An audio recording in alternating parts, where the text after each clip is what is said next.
రాహుల్ గాంధీ రేవంత్ రెడ్డి నిరుద్యోగులకు తక్షణమే క్షమాపణ చెప్పాలని జోగులాంబ గద్వాల జిల్లా కేంద్రంలో బీఆర్ఎస్వీ నాయకులు ఆందోళన చేపట్టారు.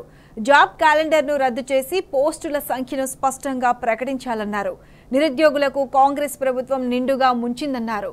నిరుద్యోగులను మోసం చేసిన కాంగ్రెస్ త్వరలో గుణపాఠం తప్పదని హెచ్చరించారు బీఆర్ఎస్వీ నేతలు. ప్రకటించాలి ఏ డిపార్ట్మెంట్ లో ఎన్ని పోస్టులు ఉన్నాయో ప్రకటించాలి. డిపార్ట్మెంట్ లో ఎన్ని పోస్టులు ఉన్నాయో మెన్షన్ చేయాలి. అసెంబ్లీలో ప్రకటించినటువంటి జాబ్ క్యాలెండర్ ఇది పూర్తి అసంపూర్తిగా ఉన్నది.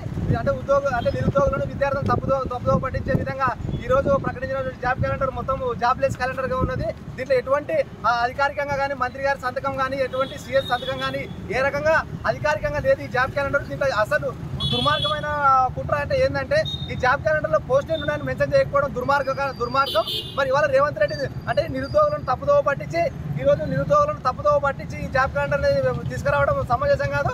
ఇవాళ మా బీఆర్ఎస్ ఎమ్మెల్యేలు కూడా అసెంబ్లీలో మాట్లాడడానికి టైం ఇవ్వమంటే పైకి ఇవ్వకుండా ఇవాళ వాళ్ళ ఎమ్మెల్యేతో దుర్మార్గంగా అంటే బూతులుగా మాట్లాడించే దుర్మార్గమైనటువంటి వ్యవస్థకు తెరలేపినటువంటి రేవంత్ రెడ్డి తక్షణమే నిరుద్యోగులకి విద్యార్థులకి క్షమాపణ చెప్పాలి.